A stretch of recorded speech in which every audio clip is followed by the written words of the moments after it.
Hi, this is Faye. Welcome back to the channel where we play Animal Crossing, violin, and a bunch of other fun stuff.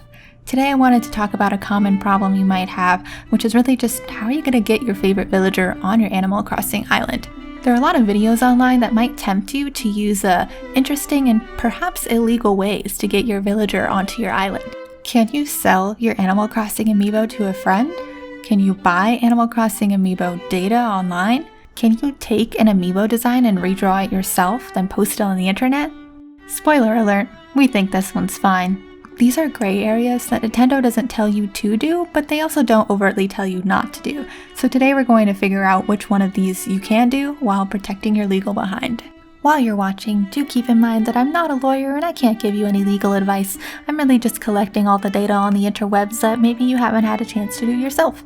So keep that in mind and enjoy this as a educational but definitely not a lawyer vetted advice.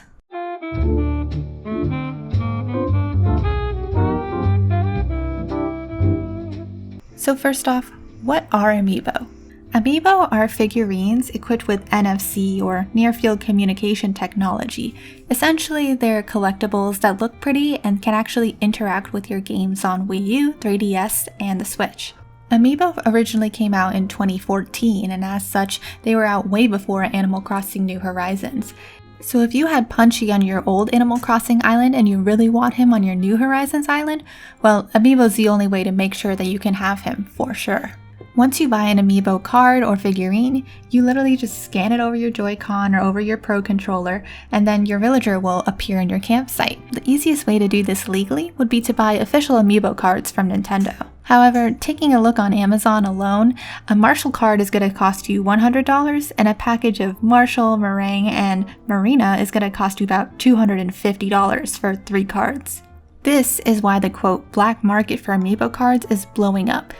Since Amiibo data can be found online, people are buying NFC cards, writing the data onto them using Android phones or other methods, and then scanning those cards onto their game. Is this legal? The short answer is no, but let's get more specific. It is most likely legal to buy an official Amiibo card and then back up the data from that card or figurine onto something like an NFC tag or the N2 Elite device. This is considered the same as backing up your own data since you did purchase the data legally from Nintendo. By the way, the N2 Elite is essentially using NFC technology the same way that a singular NFC chip would, but while a singular chip can only be written over once, the N2 Elite can hold hundreds of Amiibo, so basically it's just saving you a lot of space at a higher cost. They also have a really interesting pitch video on their website, so I'm just going to leave this here because I think it's kind of hilarious. Oh, hi! Mr. M2 Elite USA here, and today I'm going to tell you about a revolutionary product we like to call the M2 Elite. Now some of you might be wondering, what exactly is this product and what does it do? Well, today is your lucky day because I'm going to tell you. Great, so you can buy your own Amiibo and back them up accordingly, probably. What about giving your data to someone else? Through the exhaustion doctrine, you can most likely sell a physical Amiibo card, including its data, to your friend or someone you know. This doctrine is the same reason why you can buy a physical copy of a game and then resell it to your friend or hand it to them later. Essentially, the creator of the game agrees that once they sell you that particular copy of the game, they can no longer sell that physical copy because it belongs to you, so you are now entitled to sell it. I'm sure a company can still figure out a way to come after you if you try to buy all of their stock upon release for $2 each, and then you sell it for $5 million each and no one else can get it for the $2 price, but that's the general gist of the doctrine. You'll notice that the doctrine is mostly referring to physical items. You can't really take a game and then make 50 million copies of it and sell the 50 million copies. That's just piracy. Therefore, it's most likely illegal to mass share your Amiibo data online even if you bought that Amiibo directly from Nintendo. So what about if you're the person on the other side? You've never bought an Amiibo in your life, but you really want to use that data online.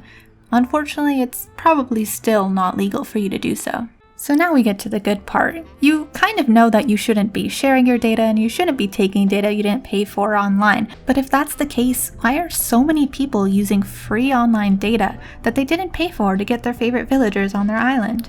Essentially, it just comes down to a question of risk versus reward. You want your favorite villager. Do you think that Nintendo is going to come after you and your specific one island and kick your game out if you use this data? The likelihood, you think, is pretty low. That's why so many people do it. You obviously shouldn't be doing anything illegal, and I'm not going to tell you to do things that are illegal. But I do want to explore for a little bit what Nintendo is known to crack down on and what we think that they can track you doing in your game.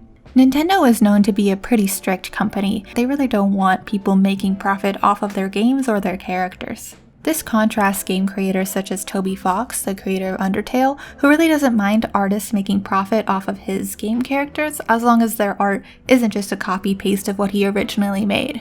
We can make a whole nother video about the legality of fan art, but essentially when it comes to Nintendo and Amiibo, if you're selling your own Amiibo using their data and then also using their fan art, they are not going to be happy. Nintendo has sent cease and desist letters to creators who take Amiibo data online, scan them onto an NFC chip, and then sell them to people with or without other fan art. It is still very unlikely that Nintendo is going to find your Etsy friend making her own Amiibo and shut her down.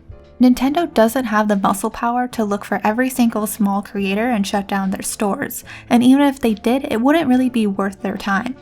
So while I'm not telling you to go make an Amiibo store since it's probably not legal to do so, I'm also not saying that your friend is going to have her life ruined for doing it. So what about this cute drawing that you've been seeing me make in the background?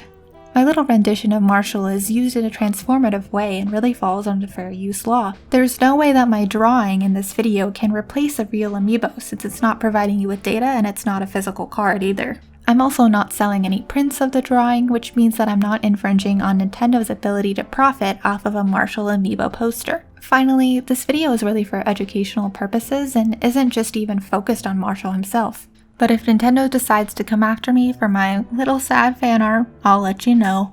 Okay, Faye, so just tell me, if I use this Amiibo data online that I didn't pay for to get my favorite villager on my island, is Nintendo gonna know? Are they going to punish me? The quick answer is that they probably won't. If Nintendo was going to crack down on people using Amiibo data they didn't pay for, they honestly would have come out with a press release or something of the sort years ago. Black market selling of Amiibo is not new considering that they came out in 2014. What's even crazier is that Nintendo keeps running out of stock of Amiibo and that's why people go to the black market. If they actually printed more cards or made more figurines, I have no doubt that people would buy the official figurines instead. All of this makes me believe that if you do use data that you didn't pay for and probably illegally, Nintendo is still probably not going to come after you. The question still stands. If they wanted to come after you, can they? Are they able to identify that your game has used Amiibo that you did not pay for? It's possible, and if I had to make a bet on it, I would say that Nintendo can tell. But to be fair, I would make that bet because I'm an anxious person and I just kind of assume that every company has all my data at this point.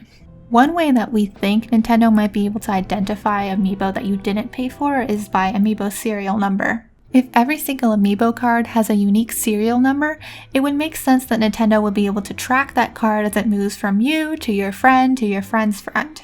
It would then make sense for Nintendo to be able to identify when certain card data is being pirated if, for say, John bought a card and then all of a sudden 10 million people are using that card data the next day. Unfortunately, I can't find a lot of information about serial numbers when it comes to Amiibo. The one post that I did find on Amiibo serial numbers actually suggested that Amiibo serial numbers are not unique. Different character cards are printed at different facilities at different times, and one particular character card will be printed multiple times. The post that I found suggests that all of the numbers and letters on a serial number actually refer to the week of production of that card, the year, or the character represented. All of this to say that unless every character is only printed once in 1 week at a facility, the serial numbers are probably going to overlap. If this is right, this means that Nintendo cannot use serial numbers alone to identify if a card data has been pirated.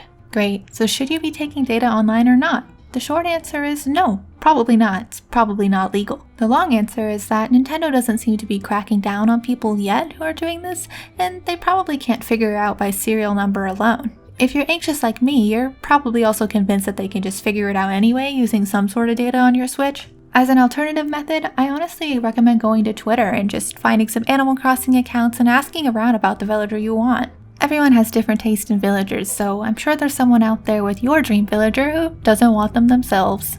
I hope this video was educational and helped you understand a little bit of the gray areas when it comes to Amiibo, and also just helped guide you in whatever decision you make. So ultimately, it's up to you to weigh the pros and cons and probabilities for yourself. If you liked this content, please give it a thumbs up. It helps me a lot, and subscribe here on YouTube for more violin and Animal Crossing and such videos. I also live stream here on YouTube and also on Twitch and sometimes on the Facebook, so you can find me everywhere at Fae Violin. I'm friendly and we can talk Animal Crossing or whatever you'd like. Bye!